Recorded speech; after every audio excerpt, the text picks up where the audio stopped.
पंजाब के एक छोटे से हिस्से में घोटालापुर नाम का गांव था। गांव में हर एक इंसान लालची और चालाक था। नायक साहब, मैं आपके यहाँ अपना कीमती पुश्तैनी सोने का कड़ा गिरवी देने आया हूँ। मेरी पत्नी पेट से है ना, मैं उसे शहर लेकर जाना चाहता हूँ। क्या आप मुझे थोड़े से पैसे दे सकते हैं? पैसे तो मैं दे दूंगा, लेकिन ब्याज समय पर देना होगा। मैं जानता हूँ, इसीलिए मैं आपके लिए ये सोने का कड़ा लेकर आया हूँ। मैं इस कड़े के बदले तुम्हें 100 मुद्राएं दे सकता हूँ, उससे ज्यादा नहीं। मेरी पत्नी के इलाज के लिए मुझे इतनी ही मुद्राएं चाहिए। मैं आपके पैसे जल्द से जल्द लौटा दूंगा और आपसे अपना सोने का कड़ा लेकर चला जाऊंगा। याद रखना, 3 महीने से ज्यादा हुआ तो मैं ये कड़ा तुम्हें नहीं दूंगा। नायक उसे 100 मुद्राएं दे देता है और सोचने लगता है, ये कड़ा तो 1000 मुद्राओं की लग रही है। मैंने उसे तो बस 100 मुद्राओं में निपटा दिया। अब इस चीज को तो दोबारा मैं दूंगा ही नहीं। पूरे 3 महीने बीत चुके थे। तब नंदन नायक के पास गया और कहने लगा, नायक साहब, ये लीजिए आपकी 100 मुद्राएं। अब मुझे मेरे सोने का कड़ा दे दीजिए। कौन सा कड़ा? अरे तुम तो वो मुझसे पहले ही ले जा चुके हो, याद नहीं है क्या तुम्हें? ये कैसा मजाक है? मेरे पास बस वही एक पुश्तैनी कड़ा रह गया था जो आपने मुझसे ले लिया। कृपा करें, मुझे वो कड़ा दे दे। अरे देखो तो कैसे झूठ बोल रहा है। तुम्हें कड़ा ले जाते हुए मेरे नौकर ने भी देखा है। हाँ, तुम उस दिन कड़ा लेकर तो गए थे, अब यहाँ पर क्यों आए हो? ये सरासर नाइंसाफी है। आप मेरे साथ गलत कर रहे हैं। ऐसा नहीं हो सकता। मैं और मेरा परिवार भूखे मर जाएंगे अगर आपने ऐसा किया तो। इसे घर से बाहर निकाल दो। ऐसे झूठे और मक्कार को हमारे घर में आने ही मत दो। नंदन रोते हुए वहाँ से चला गया। हे भगवान, ये कैसा न्याय है? ना घर बचा, ना गहने बचे। मेरी गर्भवती पत्नी को मैं कैसे पालूंगा? हाँ हाँ, इसे नीचे खींचो। लगता है और मजदूर लगेंगे। घर बहुत बड़ा बनाना है और ये तुम्हारे बस की बात नहीं है। आज घर पर खाने के लिए भी पैसे नहीं हैं। मैं खाली हाथ घर नहीं जा सकता। मेरी पत्नी गर्भवती भी है। साहब, क्या मुझे यहाँ पर काम मिल सकता है?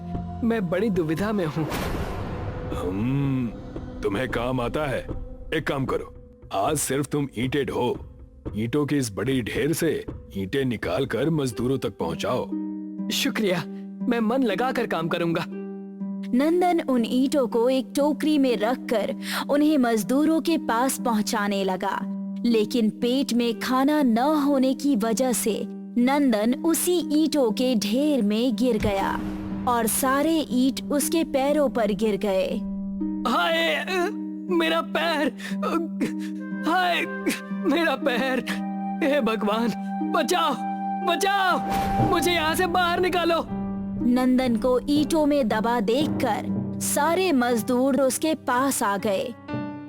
मुझे मेरे घर ले चलो, मुझे मेरी पत्नी के पास ले चलो। नंदन को मजदूर उसके घर लेकर जाते हैं। ये सब कैसे हो गया? हाय, मेरी किस्मत फूट गई। हे भगवान! सब भगवान संभाल लेंगे। हमें कुछ दिन गुजारने हैं, सब ठीक हो जाएगा। नंदन और पायल दूसरों से मांगकर अपना घर चलाते रहे, लेकिन उनका गुजारा ठीक से नहीं हो पा रहा था। अब से मैं ईंटें ढोने का काम करूंगी। मुझसे मेरे होने वाले बच्चे और आपकी तकलीफ देखी नहीं जाती। मैं तुम्हें मना तो करना चाहता हूँ, लेकिन मैं क्या करूँ? मैं मजबूर हूँ। मुझे कुछ भी समझ में नहीं आ रहा। हम आगे अपना भविष्य कैसे संभालेंगे? एक गर्भवती पत्नी का जिस तरह से ख्याल रखना चाहिए, मैं नहीं रख पाया। मैं अपना पूरा ध्यान रखूंगी, आप मेरी चिंता मत कीजिए। पायल गर्भवती स्थिति में भी उस ठेकेदार के पास काम मांगने चली गई।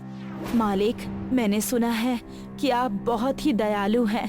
क्या आप मुझे यहाँ पर नौकरी दे सकते हैं? तुम तो उस लंगड़े की पत्नी हो ना, इस हालत में तुम काम कर पाओगी? मेरी बस हालत ही खराब है मालिक, हौसला तो एकदम बुलंद है।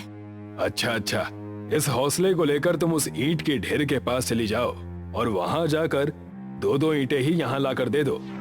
ठेकेदार के इतना कहते ही पायल उन ईंटों के ढेर से ईंटें उठाने लगी। उतने में ही ईंट के पीछे छुपे हुए एक बिच्छू ने पायल के पैर पर काट लिया। बिच्छू, बिच्छू, बिच्छू ने काट लिया। उसे चीखता देखकर वहाँ ठेकेदार और अन्य मजदूर सब लोग आ गए और कहने लगे, क्यों गला फाड़ रही हो? तुम दोनों पति पत्नी के लिए ये ईंट है या अपशगुन? जाओ, इसे भी इसके घर पर छोड़ दो।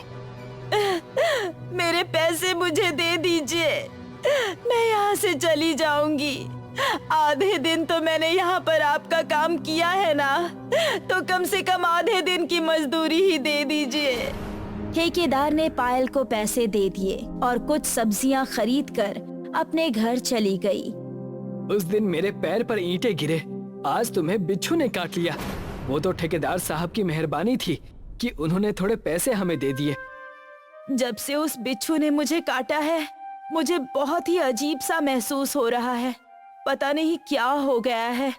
मैंने बूढ़ी काकी से जाकर बिच्छू को झड़वाया भी था, फिर भी न जाने क्यों बहुत ही अजीब सा महसूस होता है। तुम चिंता मुक्त होकर सो जाओ, मैं बाकी का सब देख लूंगा। पायल और नंदन बचा खुचा खाना खाकर सो जाते हैं। अगले दिन जब पायल उठती है तो उसे बहुत ही हल्का सा चक्कर आ रहा होता है। मेरा सर घूम रहा है, पता नहीं क्या हो गया है मुझे। उठकर पानी पी लो, शायद अस्पताल जाने का समय आ गया है। खुशखबरी भी हो सकती है। जैसे ही उठकर पायल ने स्टील के ग्लास को छुआ तो वो ग्लास ईंटे का बन गया। ये कैसे हो गया? ये ग्लास ईंट की कैसे हो गई? अजी, अजी सुनते हो? पायल उस ईंट का ग्लास लेकर अपने पति नंदन के पास चली गई और वहाँ जाकर नंदन को सारी बात बताने लगी। ये जरूर उस मायावी बिच्छू के काटने से हुआ है। उसी की मदद से तुम्हारे अंदर ये बदलाव आए हैं। इस चमत्कार से तो तुम मेरे पैर भी ठीक कर सकती हो। मुझे उस चमत्कारी बिच्छू से किसी भी चीज को ईंट में बदलने का वरदान मिला है। तो देर किस बात की, शुरू करो। पायल ने ईंट को अपने हाथ में उठाया और नंदन के अपाहिज पैरों पर ईंट रख दिया। जैसे ही ईंटों को पैरों से छुआ ही था कि एक बड़ी सी रोशनी नंदन के पैरों पे आ गई और उसके पैर ईंट के बन गए। ये तो कमाल हो गया, मेरे पैर वापस आ गए। हे भगवान, तेरा लाख लाख शुक्र है। और वो गांव में जाकर गांव वालों को अपने ईंटों के पैर दिखाने लगा। ये देखो मेरे ईंटों के पैर। ओए होए, अरे वाह, ये कैसा कमाल हो गया। नंदन उन्हें सारी बात बता ही रहा था कि ठेकेदार वहाँ पर भागता हुआ आ गया और कहने लगा, मुझे बचा लो, मुझे बचा लो।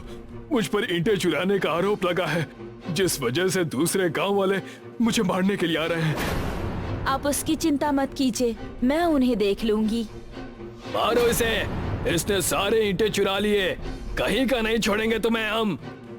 हो, कीमा बना देंगे, हड्डी पसली एक कर देंगे। तुम्हें ईंटें ही चाहिए ना, उसकी चिंता मत करो। इतना कहकर पायल ने अपना हाथ आसमान की ओर बादलों की तरफ कर दिया। पायल के हाथ आसमान की तरफ जाते ही चारों तरफ ईंटों की बारिश होने लगी। ये क्या है? ये औरत पागल हो गई है, ईंटों का आसमान बना दिया। भागो! इन ईंटों में से अपनी ईंटें ले लो, चले जाओ हमारे गांव से। तुमने तो कमाल कर दिया। इन ईंटों से हमारी सारी तकलीफें दूर हो सकती हैं। मैं अपने गलत व्यवहार के लिए तुमसे माफी मांगता हूँ। कुछ ही दिनों में पायल ने अपने बच्चे को जन्म दिया। नंदन और पायल ने मिलकर ईंटों का कारोबार शुरू कर दिया। अब सब कुछ कुशल मंगल चलने लगा। माधुरी गांव में सोया चाप बेचती थी। वो सुबह जल्दी उठकर सोया चाप तैयार करती और निकल पड़ती। सोया चाप ले लो, बढ़िया स्वादिष्ट प्रोटीन से भरी चटपटी सोया चाप। अजी सुनिए, आज मेरा खाना बनाने का मन नहीं है। सोया चाप वाली माधुरी आई हुई है, उसी से चाप खरीद लीजिए और खेत पर ले जाइए। तुम्हारा कभी खाना बनाने का मन होता है? इससे अच्छा तो मैं सोया चाप वाली माधुरी से ही शादी कर लेता। अब जाओ चाप ले आओ। सुनो माधुरी बहन, 20 रुपए की चाप दे दो। बहन जी, 20 रुपए की चाप से आपका और आपके पति का पेट कैसे भरेगा? दोनों कितने दुबले पतले होते जा रहे हो। अरे कम से कम 50 की चाप तो खरीदो, ये प्रोटॉन से भरपूर होती है। प्रोटॉन नहीं होता, प्रोटीन होता है।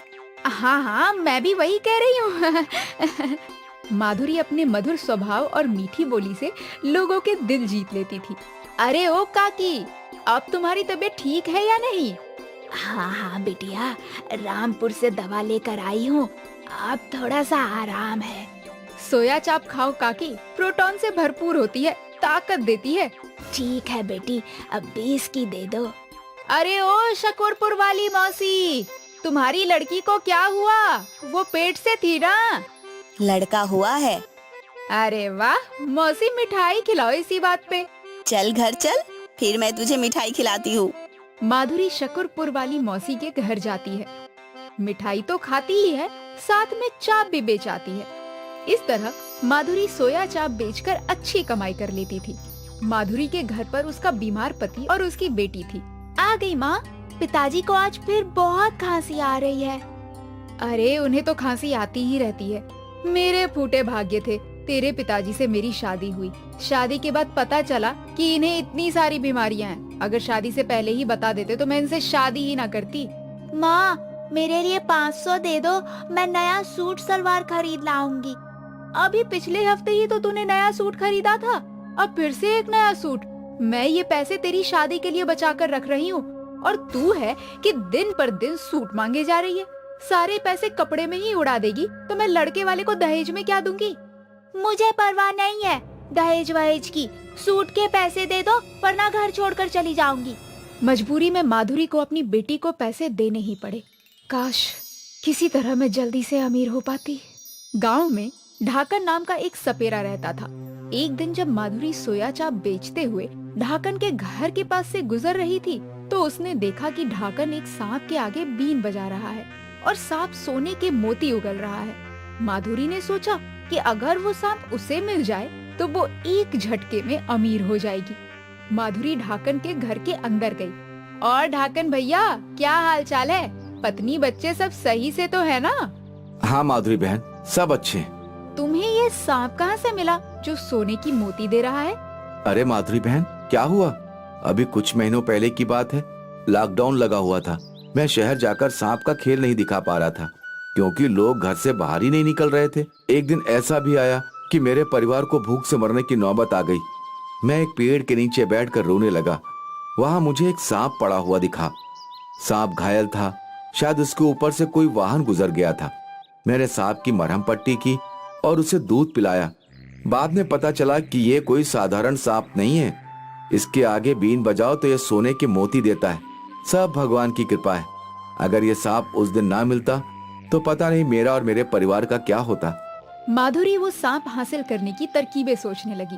वो सांपों का व्यापार करने वाले एक आदमी के पास गई। उसने ढाकन के सांप जैसा एक साधारण सांप खरीद लिया। साधारण सांप को उसने अपनी सोया चाप वाली मटकी में रख लिया और सोया चाप बेचने के बहाने एक दिन फिर ढाकन के घर पहुंची। ढाकन भैया, आज मैंने बहुत विशेष सोया चाप बनाया है। गांव में सभी लोगों ने इसका स्वाद चखा है। थोड़ी सी बची है, आप भी ले लो। अच्छा, विशेष चाप बनाई है तो मैं भी जरूर खाऊंगा। जरा मैं अंदर से बर्तन ले आऊं। ढाकन जब अंदर बर्तन लेने चला गया, उतनी ही देर में माधुरी ने सोने के मोती देने वाले सांप को अपनी मटकी में रख लिया और उसकी जगह साधारण सांप ढाकन के घर छोड़ दिया। लो माधुरी, चाप को इस थाली में रख दो। अरे माधुरी बहन, पैसे तो लेती जाओ। पैसे की क्या बात है ढाकन भैया, वो तो मैं कभी भी ले लूंगी। माधुरी को सोने की मोती पाने की जल्दी थी।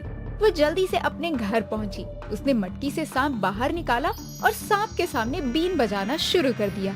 हे सांप देवता, अब जल्दी से सोने की मोती दे दो। सांप ने अपने मुंह से मोती की जगह एक तेज फुंकार मारकर ढेर सारी आग निकली। अरे रे, मर गई रे। अरे जला डाला मुझे इस सांप ने, बचाओ कोई। मैं जरूरतमंदों की मदद करता हूँ, लेकिन तुमने लालच में मेरा इस्तेमाल करना चाहा, इसीलिए मैंने तुम्हारा चेहरा जला दिया। सांप देवता, कृपया मेरा चेहरा ठीक कर दो। मैं तुम्हारे हाथ जोड़ती हूँ, पैर पड़ती हूँ। मैं इस तरह जले हुए चेहरे के साथ नहीं जी पाऊंगी। मैं अब जिंदगी में कभी लालच और चोरी नहीं करूंगी। ठीक है, पहले मुझे ढाकन के घर छोड़ कर आओ।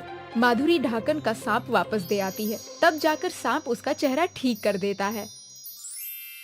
महाराष्ट्र के विदर्भ जिले में कृष्णा नाम का किसान था जो धान की खेती करता था। विदर्भ हमेशा से ही अकाल ग्रस्त रहता आया है और इस साल भी बारिश का नामो निशान नहीं था। ऐसे ही चलता रहेगा तो हमारे जैसे गरीब किसानों के पास आत्महत्या करने के सिवाय और कोई रास्ता नहीं बचेगा।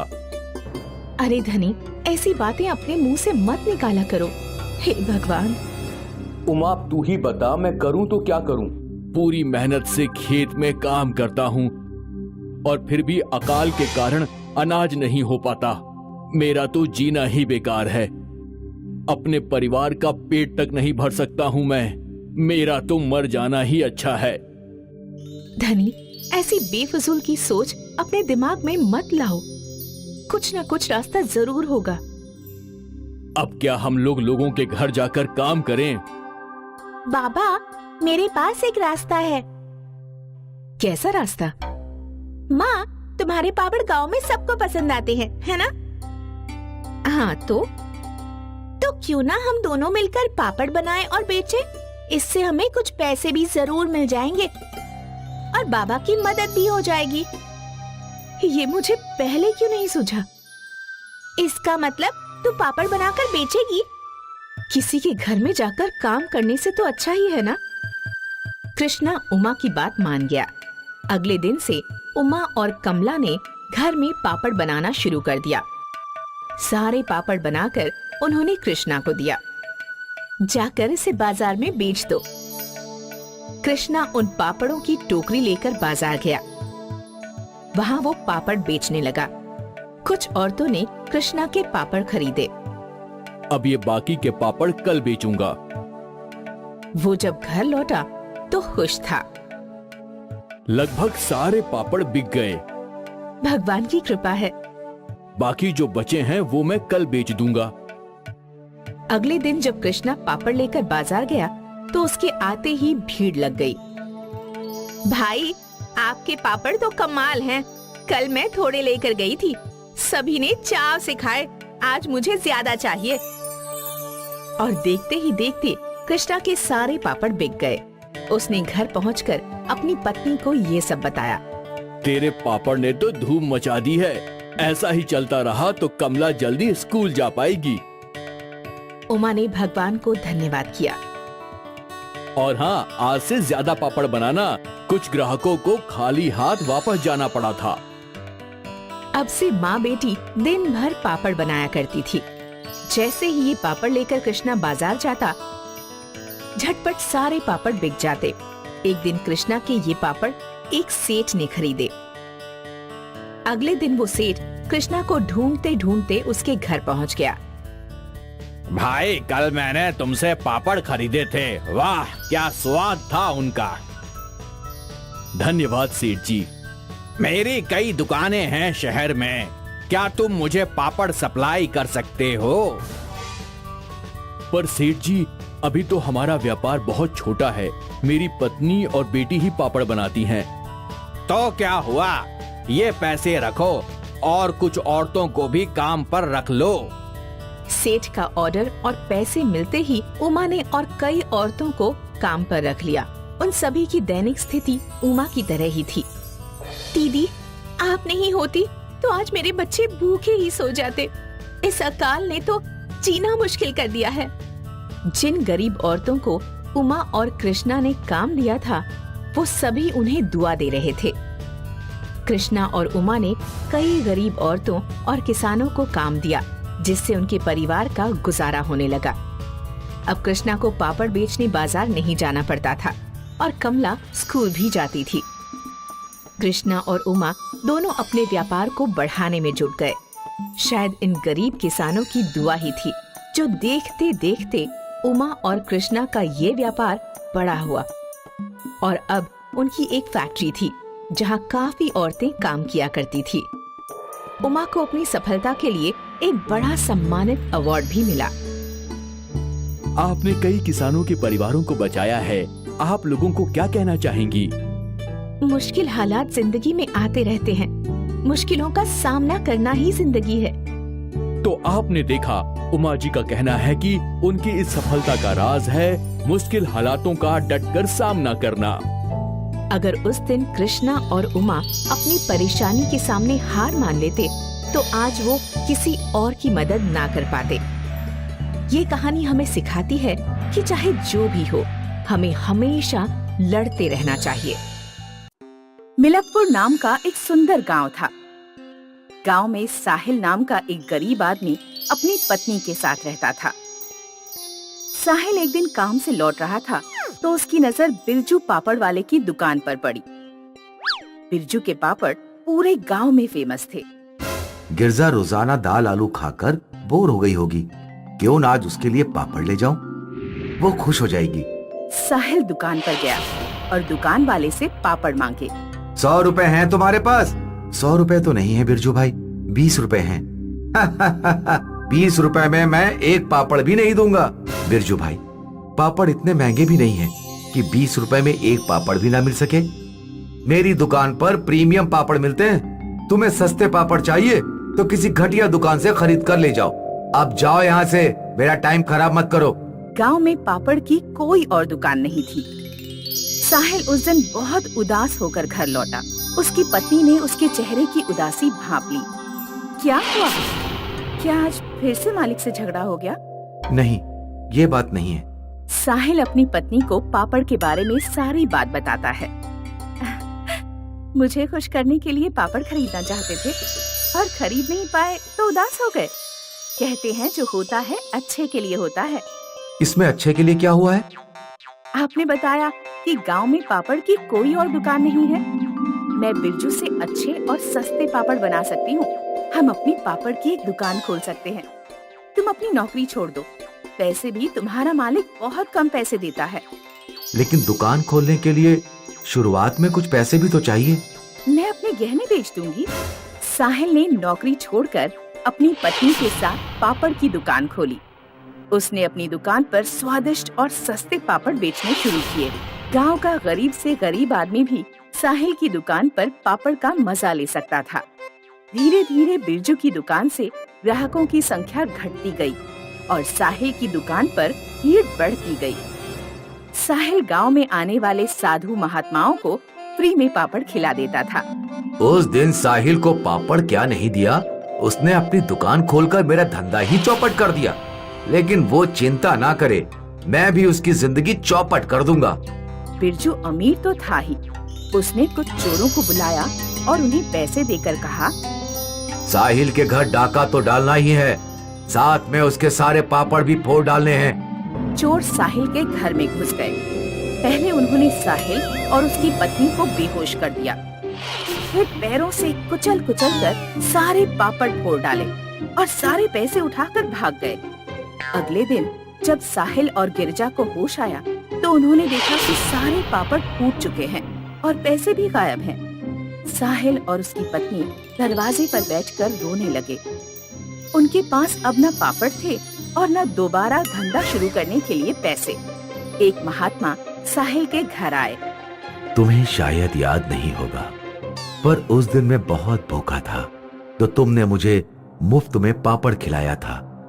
उस दिन मेरे पास तुम्हें देने के लिए कुछ नहीं था, पर आज मैं तुम्हें एक पौधा देना चाहता हूँ। इसे अपने आंगन में लगा लो। साहिल ने महात्मा द्वारा दिया गया पौधा जैसे ही जमीन में गाड़ा, वह एकदम से बड़ा हो गया और उस पर पत्तों की जगह पापड़ लगे हुए थे। गिरजा ने एक पापड़ तोड़ा और खाकर देखा। इतना स्वादिष्ट पापड़ तो मैं कभी बना ही नहीं पाती थी। पेड़ से पापड़ कम नहीं होते थे। अगर एक पापड़ तोड़ दिया जाता तो उसकी जगह दूसरा पापड़ आ जाता। लगता है ये कोई जादुई पापड़ का पेड़ है। साहिल ने उन महात्मा को ढूंढा, लेकिन वे गायब हो चुके थे। साहिल ने आंगन में ही दुकान खोल ली और उसका पापड़ का धंधा पहले से भी दोगुनी गति से चलने लगा। बिरजू को पापड़ के पेड़ के बारे में पता चला। इस बार तो चोरों को पैसे देने की भी जरूरत नहीं पड़ेगी। वो पेड़ तो मैं खुद ही जाकर काट डालूंगा। बिरजू रात के 2 बजे चुपके से साहिल के आंगन में गया और पेड़ काटने लगा। जब लगभग आधे से ज्यादा पेड़ कट गया तो साहिल ने देखा कि पेड़ उसी की तरफ झुका जा रहा है। बिरजू दूसरी दिशा में गया तो पेड़ दूसरी दिशा में झुक गया।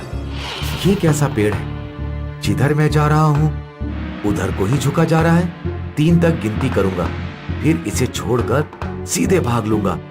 1 2 3। बिरजू बड़ी तेजी से भागा, लेकिन पेड़ सीधे उसके ही ऊपर गिरा। अरे मर गया रे! कोई बचाओ! मैं पेड़ के नीचे दब गया। कोई बचाओ मुझे! बिरजू की आवाज सुनकर साहिल, उसकी पत्नी और गांव वाले इकट्ठे हो गए। वे समझ गए कि बिरजू ने पेड़ काटा और पेड़ उसी के ऊपर गिर गया। मुझे माफ कर दो साहिल, मैंने तुम्हारा पेड़ काटा, तुम्हारे घर डाका भी डलवाया। मुझे माफ कर दो। गांव वालों, मैं फिर कभी ऐसा नहीं करूंगा। गांव वालों, मुझे इस पेड़ से बाहर निकाल दो। हम तुम्हें एक ही शर्त पर पेड़ के नीचे से निकालेंगे कि तुम ये गांव छोड़कर चले जाओगे। गांव वालों ने जैसे ही बिरजू को पेड़ के नीचे से निकाला, पेड़ अपने आप ही दोबारा खड़ा हो गया। बिरजू गांव छोड़कर चला गया और साहिल खुशी खुशी अपनी पत्नी के साथ रहने लगा।